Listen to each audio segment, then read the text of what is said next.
Hello everyone and welcome back to another Shakuhachi lesson. Today I'm going to talk about purchasing a Shakuhachi. It's one of the most frequently asked questions that I get, and everybody wonders, how should I go about it?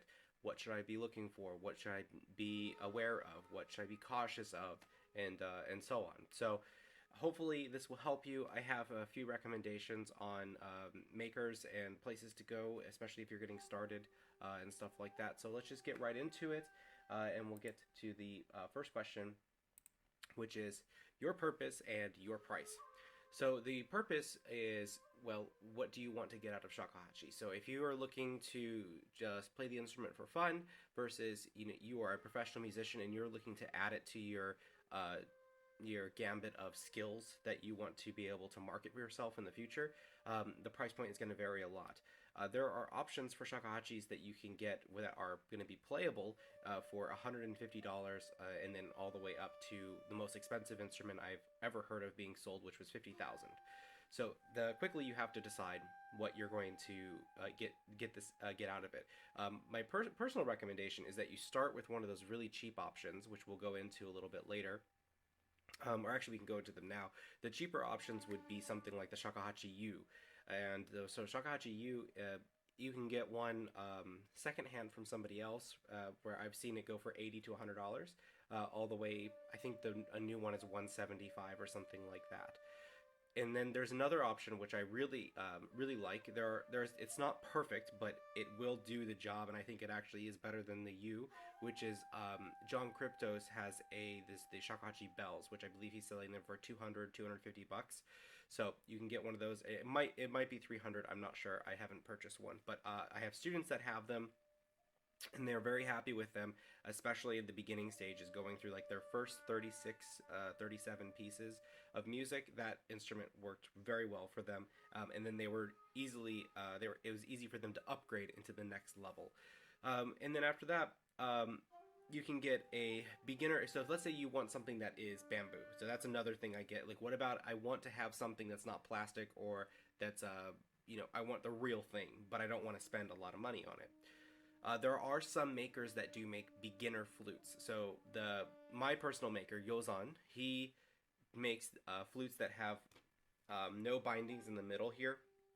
So it's one piece of bamboo, and aesthetically speaking, they have 6 notes, not 7, but they are fantastic instruments. The top of the part here where the utaguchi is, this wouldn't be water buffalo or ivory, and there's no gold in the flute whatsoever. It just becomes plastic. But for a lot of people, that's not a problem, and they don't care. I've used them for students, and I purchased them for students in the past. I've never used one for a concert, but I have a video of me up online playing. Maybe I'll insert that here so you can hear just a little bit of what the sound is like.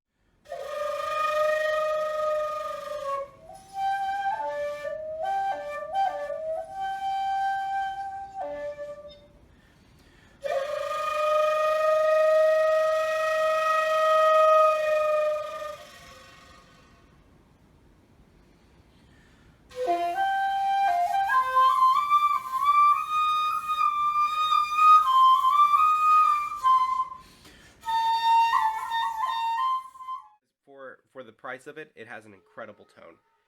Okay, going on to our next point. Okay, quality versus quantity. This is one of the most important things I wanted to talk about. Uh, Guitar players have a problem with this, and I have students that are guitar players, and they tell me, "Oh, I actually play guitar," and I say, "Oh, how many guitars do you have?" And in my mind, I'm thinking they're gonna say, something like 7, 8, or 9. A lot of times, there are guitar players that have 25 guitars. Um, Now, guitars are a little bit different because you don't have to spend thousands of dollars on a guitar to get a decent sounding guitar. You can spend 300, 400 bucks. Uh, Not to say that those $1,000 guitars are not worth it. I mean, when I was younger, I played guitar and I had a Jackson, and I paid $1,500 for it, and it was awesome. It was a great instrument. But shakuhachi tends to be that when you spend less money, you're going to get less quality in general, and you have to be very careful, especially when you go on websites like eBay, Amazon, and you have these people that are marketing instruments at low prices and saying that they're something, because sometimes they sell those instruments to you and there is no return. You cannot send it back to them, and it actually ends up not being a shakuhachi. And I've had that happen to a couple students before, where they do spend $400, and the lowest note on the instrument is not playable, and it cannot make a good core sound of it whatsoever. So my other recommendation for you is that you do spend the money on it. It's worth it. You don't want to buy 5 of these really bad flutes and get stuck with them and then have to sell them off and pawn them off to somebody else to have that same experience for you to get a halfway decent flute. So be willing to spend the money if you want to have the quality. And if you don't want that, if you don't care if the instrument's out of tune, if you don't care of those sort of things, then it won't be a problem. But I think later down the road, you're definitely going to regret buying a flute that has notes that are unplayable. And it'll make your lessons a lot harder too. Okay, another really big question that I get about buying flutes: should I do a jinashi or should I do a jiari? Well, it depends. Let's say if you're already with a teacher, you should take their recommendation as what they would want you to play on. Some people are specifically jinashi players only. They don't play jiari flutes because they don't like the sound of them. And there are people that are only jiari players and they don't like the sound of jinashi.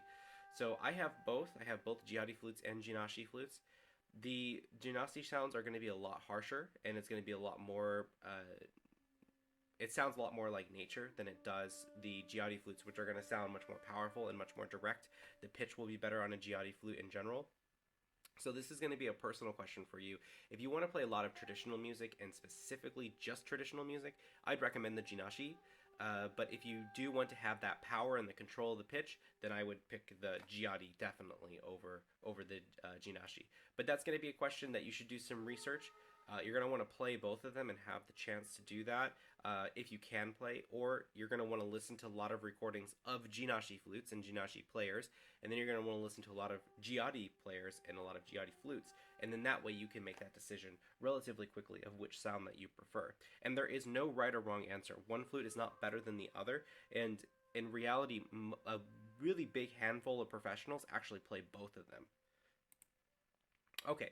This one I also get a lot of questions about. 5-hole or 7-hole. And by the way, they also make, I believe, 8-hole flutes as well, if you're interested. 8 and 9-hole flutes, but those are experimental. So a 5-hole flute is a traditional. So this is the traditional flute that has 4 on the front and then 1 on the back.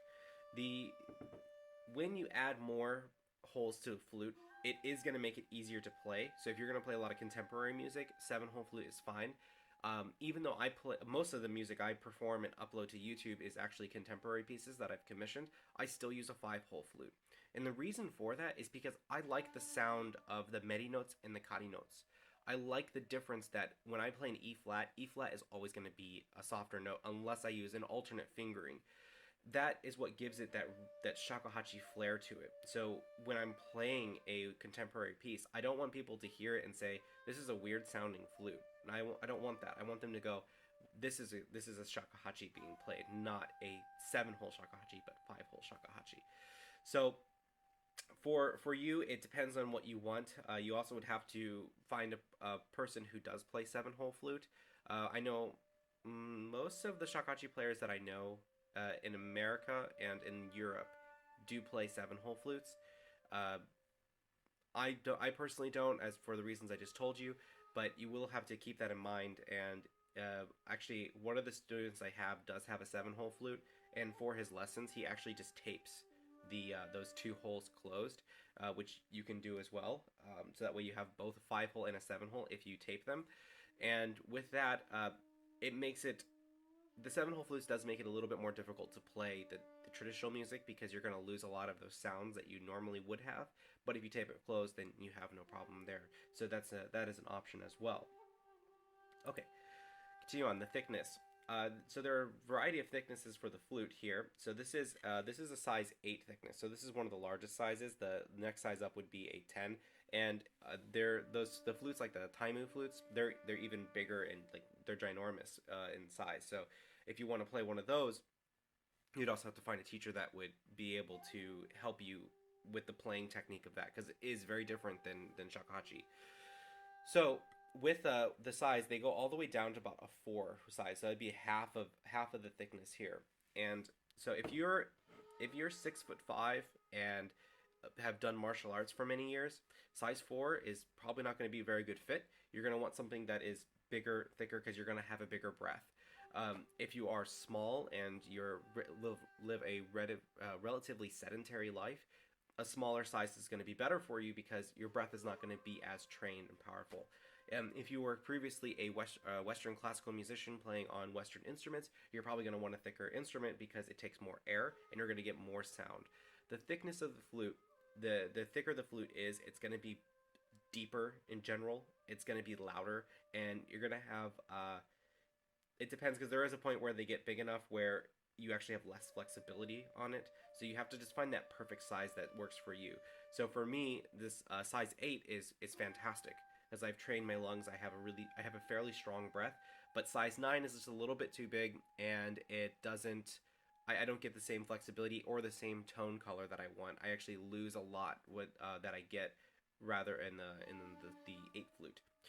So that's also something to be aware of. And for our last slide is the most important thing I can recommend. If you are a beginner, have your teacher inspect the flute.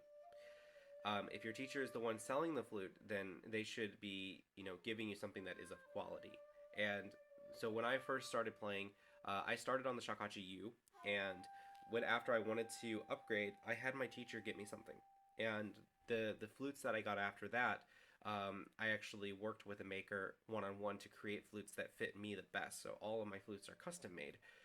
But the flutes that I trusted my teacher to get me something that was good. I had a ear for music because I was trained classically in a conservatory, so I could tell when things are out of tune or when things just didn't sound quite right.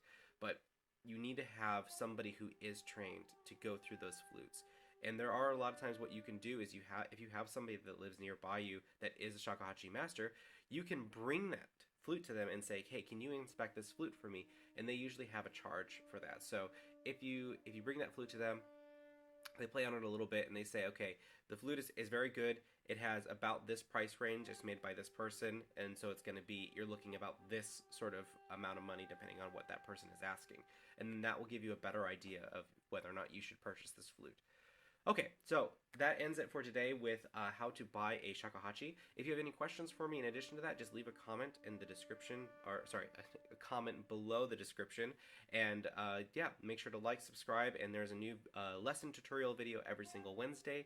Also, don't forget to check out the Bamboo Beats project that is on Saturdays at 12:30 with my friend Kindo, and he's the professional beatboxer, and then I'm playing traditional Japanese music over that. And then also new interviews on Friday, and let me know about other content that you guys are interested in because I'm looking into expanding this channel and giving more content for everybody. All right, take care, and I'll see you guys next week.